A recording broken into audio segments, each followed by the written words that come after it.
The Council's demand, the Grand Chamber of the Galactic Council, was designed to intimidate. Its crystal walls stretched so high they disappeared into shadow, and its polished floor reflected the glow of alien suns shining through the skylights.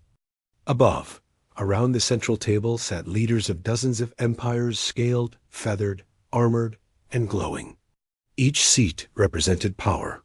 Each voice claimed authority over the galaxy. That day, all of them had gathered for one reason: humanity. Long war had drained every empire. Ships were broken, fleets scattered, and colonies scarred. Yet humanity had not fallen. Instead, they had grown stronger with every battle, adapting faster than the oldest civilizations. Now, the Council wanted peace, but not true peace. They wanted control. The great doors opened with a deep boom, and the humans entered. 5 delegates walked into the chamber, their steps steady, their uniforms black and simple. No banners, no ceremonial robes, no elaborate armor. They looked nothing like the Grand Council leaders, but their presence carried a different kind of weight. At their front was Ambassador Holly. His eyes swept the chamber with cold calm. As if he were measuring each leader, he did not bow. He did not smile. He simply sat at his seat, as though it belonged to him already. The council leaders exchanged uneasy glances. They had expected humanity to come nervous, to come begging. Instead, the humans carried themselves like soldiers walking into another battlefield. High Speaker Trulkin, the scaled leader of the Vadran, rose to his feet. His long robe shimmered as his voice thundered across the hall. Humans, the war has gone on too long. The galaxy is tired of blood. Today, we present to you terms of peace. You will sign, and together we will rebuild order. The chamber filled with nods and approving sounds. Some leaders pounded their claws against the table. Others hissed in agreement. Ambassador Holly remained still, his face unreadable. He gave a short nod. Speak your terms. Trulkin lifted his staff, and a holographic script filled the chamber with blue light. The words were sharp, cold, and heavy with chains. Humanity must dismantle 70% of its fleets. Humanity must surrender control of border systems. Humanity must allow council inspection of all military stations. Humanity must pay reparations for the damage of war. The list went on. Every line cut deeper than the last dot. When the final words faded, silence filled the hall. Dozens of alien eyes turned to the humans, expecting surrender. One feathered delegate leaned forward with a smirk. These terms are generous. Without them, you will collapse within a decade. Another, with glowing eyes, hissed, Do not be stubborn. Accept this, and your people may survive. The hall erupted in mocking whispers. They believed humanity had no choice. Ambassador Hall slowly rose from his chair. His voice was calm, yet every word struck like iron. You call these terms peace, but I see them for what they are: chains. You demand our fleets, our systems, our freedom. You do not want peace. You want submission. The laughter stopped. The hall grew tense. A horned warlord slammed his fist on the table. You forget yourselves. Without us, you would be ashes. Hale's eyes flicked toward him, cold and sharp. Without you, our children would not have burned. Without you, our colonies would not have fallen. Without you, there would be peace already. The chamber went silent again. For the first time, the council felt the weight of words turned against them. Trulkin tried to regain control. His staff struck the floor, echoing, Do not be reckless, human. If you refuse these terms, you stand against the entire council. Hale stepped forward, his shadow long on the crystal floor. His voice lowered, but every leader heard him clearly. You crossed the line the moment you thought peace was yours. To control, humanity does not kneel, not to chains, not to fear, Not to you. The words echoed in the chamber, heavy as thunder. Gasps filled the hall. Some leaders hissed in anger. Others shifted nervously. No one had spoken to the council this way before. Hale's calm face gave nothing away, but his final words struck harder than any weapon. You wanted our surrender. Instead, you will have our silence. He turned and walked toward the doors, his fellow delegates following. Their boots echoed with each step, steady and unshaken. The council chamber boiled with shouts behind them. Stop them! They cannot leave. This is madness. But no one moved to block the path. The humans walked through the towering doors, leaving the chamber heavy with fear. And in that moment, the council realized something far worse than war had begun. Humanity had abandoned their peace. The broken, trust the human delegation left the grand chamber in silence. Their black boots echoed through the crystal corridors, each step heavier than the last. Behind them, the voices of the council still roared shouts of anger, cries of fear, whispers of doubt. But the humans did not look back. They walked as if a decision had already been made. Outside the chamber, their shuttles waited, sleek and dark against the alien city's glowing skyline. Without a word, the delegates boarded and lifted off, leaving the council's capital with the same quiet defiance they had carried inside. Their destination was not the embassy. It was a hidden base buried deep in the barren plains outside the city, a fortress of steel and shadow. No banners marked it, no symbols announced its presence. It existed for one purpose: to keep secrets safe. Inside, Ambassador Hall removed his coat and placed it neatly across the table. His face remained calm, but his eyes carried the weight of fire. Around him, his fellow delegates took their seats. Commander Idris, scarred and unyielding, leaned forward with clenched fists. The diplomat, Leora, folded her hands, her expression sharp. And at the end of the table sat Agent Wren, humanity's silent watcher, her gaze colder than space. Report. Hale said simply. Wren tapped her wrist console, and the walls of the chamber lit with projected light. Alien voices filled the room, council voices. Once they surrender their fleets, they will never rise again. Their spirit must be broken before they become too strong. Peace is only a softer chain. Humanity will serve us, or they will not serve at all. The words cut like knives. They were not whispers of rumor. They were truth stolen from the council's private meetings. Leora's jaw tightened. So that is their peace. Not peace at all. Only slavery. Idris slammed his fist against the table, his scarred face twisting with rage. They call us reckless, but they are the ones who play with fire. They crossed the line long ago. Hale's expression did not change, but his voice grew colder. And now the galaxy will know. Wren's fingers danced across her console. The files are ready. Every council citizen with a receiver will hear their true words. Every soldier will know who they serve. Every colony will see what their leaders planned. For a moment, the room was silent. The weight of the decision pressed on them all. Once the proof was released, there would be no return. The council's mask would shatter. Do it, Hale ordered. That night, the stars themselves seemed to carry the message. Across every world, every station, every ship, council broadcasts froze. Screens flickered, signals hijacked. And then the voices came. Once they surrender, we finish them. They will never rise again. Peace is only a chain. The galaxy listened in stunned silence as their proud leaders revealed themselves. Smiles of peace twisted into threats of control. Promises of unity turned into words of betrayal. And then, at the end, a new voice cut through the recordings. A human voice. Ambassador Hale spoke, his tone calm but sharp as steel. You offered us chains, not peace. Humanity does not kneel. Humanity remembers. The broadcast ended. The silence that followed was heavier than any battle. Across the galaxy, chaos ignited on colony worlds. Citizens stormed government halls, shouting in fury. You lied. You betrayed us. Riots burned through city streets. On border stations, soldiers threw down their weapons, refusing to fight for leaders who plotted in shadows.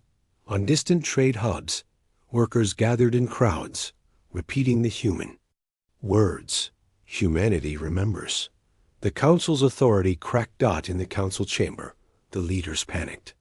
Reports flooded in rebellions, riots, refusals.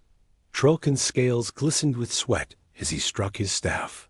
This cannot be real. The recordings are twisted. But the silver-winged delegate cut him off, her voice trembling but clear. No, they are not twisted. Those are our voices, our words. We betrayed them, and now the galaxy knows. Shouts erupted. Some blamed humanity for espionage. Others accused one another of weakness. The unity of centuries shattered in a single night at the hidden base. The humans watched the chaos unfold on glowing screens. Reports poured in faster then. They could read. Commander Idris gave a grim laugh. We have wounded them deeper than any fleet could. Leora nodded, her voice sharp. They wanted to break us. Instead, they have broken themselves. Ambassador Hall stood slowly, his figure tall in the dim light. He looked at the stars beyond the viewport, silent for a moment. They thought. We would kneel, he said at last. His voice was calm, but every word was iron. Now they will kneel before their own people. The others watched him in silence. They understood. This was not just about humanity anymore. This was about the galaxy itself. And tonight, the galaxy had seen the truth. The silent exit the grand chamber of the council had never felt so heavy. The voices of alien leaders still echoed in its walls, but the sound was no longer united. Some shouted in anger, others whispered in fear. Every delegate felt the same. Truth pressing down on them. Humanity had refused. They had not argued. They had not begged. They had simply walked away. The tall doors groaned open again. The humans entered one last time, not to speak, but to leave in full view of the council. Ambassador Hall walked at the front, his face calm, his eyes unreadable. Behind him followed Commander Idris, Leora, the diplomat, and the others, their black. Uniforms as sharp as blades. They did not bow, did not pause. They crossed the crystal floor with steady steps, the sound of their boots like drum beats. Every alien eye followed them. Some hissed, some growled. Some sat frozen in silence. Finally, one delegate shouted, his voice desperate. You cannot leave. Without this truce, the galaxy will fall into chaos. Hale did not stop walking. His calm voice drifted back across the chamber. Chaos is better than chains. The words cut through the air like a weapon. The humans reached the center of the hall, where the peace treaty still glowed above the silver table. They did not touch it. They did not even glance at it. Instead, Hale paused for a moment, his gaze sweeping the room. His eyes locked with Trulkin, the high speaker, whose scaled hands clutched his staff in fury. You asked for our surrender, Hale said softly. You asked for our silence. You will have it, and it will break you. Then he turned again, leading his people toward the great doors. The chamber erupted in chaos. They cannot be allowed to leave. One delegate screamed. They mock us, another shouted.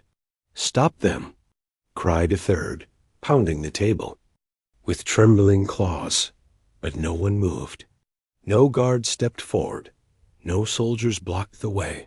Even the bravest of them felt their strength drain under the weight of human silence. The humans walked on, each step louder than the council's noise. In the upper balconies, alien aides and servants watched in awe. Some whispered to each other, unable to tear their eyes away. They do not fear the council. They do not fear anyone. They are walking away from peace itself. But none of them said what they all felt, that this walk was not weakness. It was powered out at the doors. Hale stopped once more. He did not turn back fully, only enough for his voice to carry. You wanted humanity bound. Instead, you will see humanity free. And freedom is something you cannot control. The doors opened wide, spilling bright light into the chamber. The humans stepped into it one by one, their silhouettes sharp against the glow. And then they were gone. The doors closed with a thunderous boom that shook the crystal walls. For a long moment, the chamber was silent. Then the storm broke. Delegates shouted at one another, their voices rising higher, sharper, more desperate. Some demanded fleets be sent to force humanity back. Others cried that such a move would be suicide. Old grudges between empires surfaced, their unity unraveling like torn fabric. Shulkin slammed his staff again and again, his voice breaking with rage. They will pay for this insult. We will show them their place. But even as he spoke, he knew the truth. The Council had already lost, not to fleets, not to weapons, but to silence. Outside the chamber, human shuttles lifted into the sky. The alien capital watched as the black craft rose above the glittering towers, carrying their passengers away. No threats, no weapons, only quiet departure. In the streets below, citizens looked up and whispered, "Why did they leave? What? Do they plan now? Will the Council stop them?" But no answers came. The only thing the galaxy knew for certain was this: humanity had walked away. And sometimes, walking away was more frightening than war.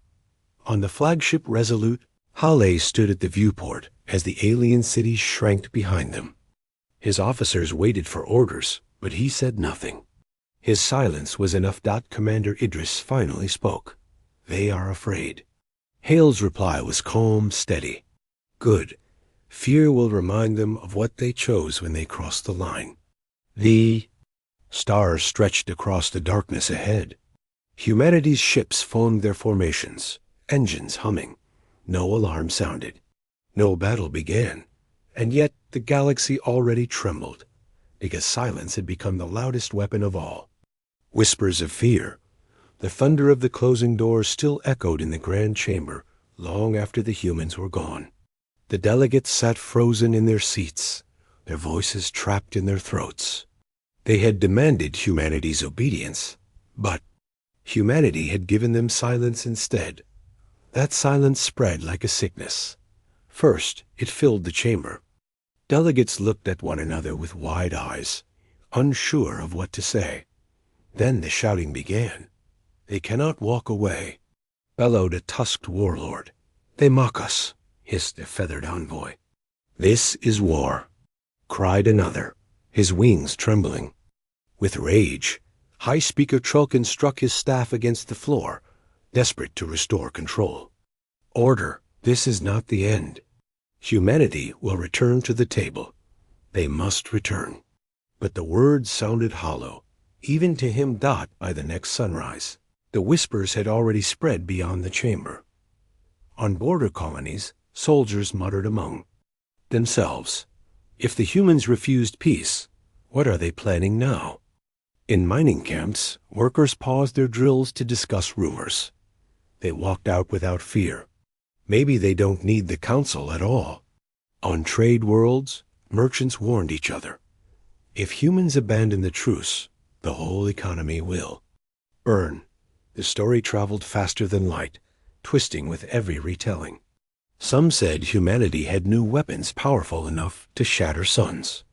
Others whispered that humans had fleets waiting in the dark, larger than the Council could imagine. None of it was confirmed, but fear rarely needed proof. Inside the Council chamber, the leaders gathered again. But unity was gone. One delegate slammed his claws against the table. "We must attack them before they attack us." Another shook her head. "Attack? You saw their supercarrier." Strike them, and they will crush us. They are bluffing, a third shouted. They have nothing but words. But the chamber grew quieter when the Drake-Tall warlord rose to speak. His people had once fought humanity on the front lines. His scars still carried the memory. His voice was low, heavy. Do not provoke them. I have seen their fire. I have seen their patience. If you strike first, you will not survive long enough to strike again. The words settled like stone. Even those who hated humanity knew the truth behind them. Meanwhile, across alien cities, unrest boiled. On the council capital itself, crowds filled the streets, shouting at their leaders. You lied to us. You promised peace. What are the humans planning? Council guards tried to calm the mobs, but many lowered their weapons instead. The people no longer trusted their rulers. They feared them less than they respected. Humanity's defiance. On distant colonies, rebellion sparked. Some governors quietly declared they would not follow council orders until the human matter was resolved. A few even sent secret messages toward human space, seeking protection. The council's power was slipping through its fingers like sand dot in the hidden human base outside the city. Ambassador Hall stood with his officers.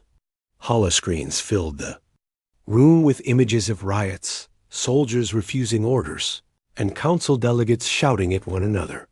Commander Idris gave a grim smile. They are tearing themselves apart without us firing a single shot. Leora, the diplomat, folded her arms. They wanted chains for us. Instead, they have wrapped the chains around their own throats. Hale's face remained calm, but his eyes burned cold. Fear spreads faster than fleets. Let it spread. Back in the council chamber, desperation deepened. Shulkin's voice cracked as he shouted, We must show strength. If we appear weak, the galaxy will turn to humanity. The silver-winged delegate rose again, her voice quiet but sharp. Turn to humanity? They already have. Do you not hear the chants in the streets? Do you not see the soldiers who hesitate to obey? Humanity gave them courage by walking away. The chamber fell silent. No one wanted to admit it, but they all felt the truth. Humanity's silence had become a mirror, showing every race their own fear. On the resolute humanity's supercarrier, Hale stood at the wide viewport. The alien city glowed far behind, but he did not look back. They argue, they shout, they tremble, he said quietly. But they will not forget what we did. Commander Idris stood beside him. Do we strike, sir? Hale shook his head slowly. Not yet. Fear is striking enough. And fear leaves deeper scars than fire. In the galaxy beyond, whispers grew louder. Whispers in the markets. Whispers in the barracks. Whispers in the halls of power. They carried one message again and again. Humanity walked away. Humanity does not kneel. And with every whisper, the council's strength cracked a little more. The human broadcast the galaxy was restless. Streets of alien cities still echoed with chants of protest. Colonies on the edge of space refused to obey council orders. Fleets sat idle, waiting but afraid to move. Every corner of the galaxy asked the same question. What will the humans do next? The answer came without warning. Screens across the stars flickered. Council channels froze mid-sentence. Trade networks cut off mid-bargain. Soldiers in their barracks stopped as their comms lit. Up.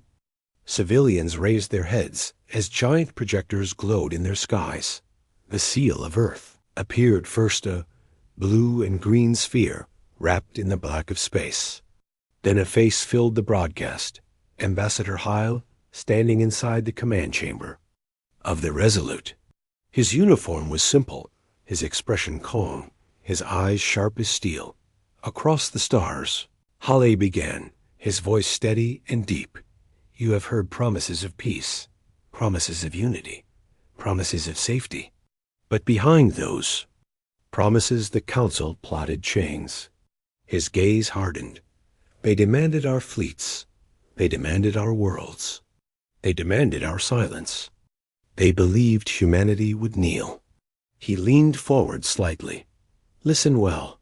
Humanity does not kneel. Humanity remembers. And humanity will remain free. The message ended. Then it repeated. Again and again. On distant colonies, the effect was instant.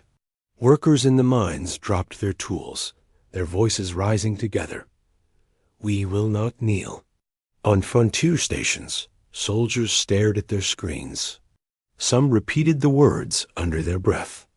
Others shouted them loudly, fists raised to the sky. On the council capital itself, the crowds that had filled the streets erupted into a roar.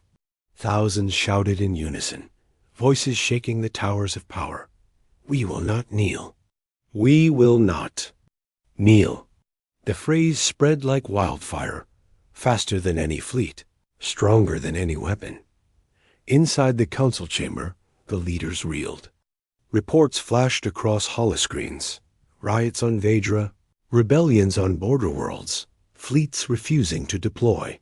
They undermine us openly, a delegate cried. They infect our people with their words, shouted another. They are tearing our authority apart. High Speaker Trulkin slammed his staff against the floor, his scaled face twisting in fury. If we do not strike them now, we will lose everything. But his rage was met with silence. Many delegates lowered their eyes. Some whispered to each other, not of war, but of surrender. For even here, in the council's own chamber, the words echoed in their minds. We will not kneel. Aboard the Resolute, the atmosphere was calm. The broadcast played one final time before the signal ended. Silence filled the bridge, but it was not empty silence. It was the silence of victory. Commander. Idris turned to Hawai, a faint grin on his scarred face. Simple words, no threats. And yet they shake the galaxy. Hale's expression did not change, but his voice carried iron. Sometimes words are sharper than fire, and sometimes silence is heavier than war. The officers nodded. They understood. Humanity had not declared battle. They had declared defiance. And the galaxy had listened. On alien worlds, the chant grew stronger. Children shouted it in the streets. Soldiers muttered it in their barracks. Workers carved it into walls and doors. We will not kneel. The council's propaganda tried to drown it out, but their voices were too weak. No one trusted them anymore. Their lies had been exposed, and humanity's courage had filled the void. In the chamber, one frail delegate whispered what no one else dared say. The humans do not need to destroy us. They have already won. The galaxy follows their silence more than it follows our orders. The words sank into the crystal walls. And for once, no one argued. That night, Hale stood alone at the viewport of the Resolute. The stars stretched endlessly before him, cold and silent. His reflection stared back, sharp and unyielding. They wanted our silence, he murmured. Now they will learn what silence truly means. Behind him, the ship's engines hummed softly. The fleet waited. No weapons fired. No orders were given. Humanity had spoken enough. Now, the galaxy itself would carry their message. We will not kneel. The shadow fleet, the galaxy, had not seen warships like these in centuries. They came without warning. No grand announcement. No threat. No fanfare. One morning, alien traders on the rim looked up from their markets and froze. In the cold skies above, black silhouettes drifted silently. Dozens of ships, massive and sharp, their hulls glinting like blades under starlight. They bore no banners, no insignias. Only one mark etched in silver on every prow. Earth, the shadow fleet, had arrived. On the council's border colonies, fear grew like fire. Communications cut out. Patrol ships disappeared without a sound. Planets sent distress calls, but no reply came. Then whispers began. The humans are here. But no world was burned. No colonies were destroyed. The human fleet hovered, silent and still, their weapons cold. They did nothing. And yet they did everything. At the edge of Council space, Admiral Reese commanded the flagship Iron Valor. His voice was low, but it carried across the bridge. Hold position. Let them look at us. Let them wonder what we will do. The officers obeyed. No torpedoes launched, no guns fired. Only silence. But that silence weighed heavier than war. Every alien world that saw the fleet trembled. Soldiers tightened their grips on rifles. Families hid in bunkers. Council leaders argued in panic, demanding action. Yet the humans simply waited. In the council chamber, chaos erupted. Holoscreens showed grainy images of human ships appearing above colony after colony. They occupy our skies. One delegate cried, "They make no demands, no statements. What do they want?" Another shouted, "They want us to break," whispered a third, her voice thin with fear. High Speaker Trulkin slammed his clawed hand against the table. "They will not frighten us with shadows. We must strike first." But when the Council sent fleets to intercept, the human ships vanished, not destroyed, not damaged, simply gone. Like ghosts, they slipped into darkness, then appeared again above another world. The galaxy began calling them by a name, the Shadow Fleet. On alien streets, whispers grew louder. If they wished, they could have destroyed us already. They don't need to fight. Their silence is the war. Perhaps it is better to follow them than the Council. The Council's authority cracked with every word. Back on the Resolute, Ambassador Hall watched the reports with quiet satisfaction. Commander Idris stood beside him, arms crossed. "They're breaking faster than we thought. Fear spreads quicker than fire." Hale's gaze stayed fixed on the stars. "They think we came for war, but we came for memory. We came so they will remember the cost of trying to chain us." He turned to Idris. His voice was calm, yet filled with iron. "And when the Council begs for our return, it will not be on their terms. It will be on ours." The Shadow Fleet continued its dance across the galaxy.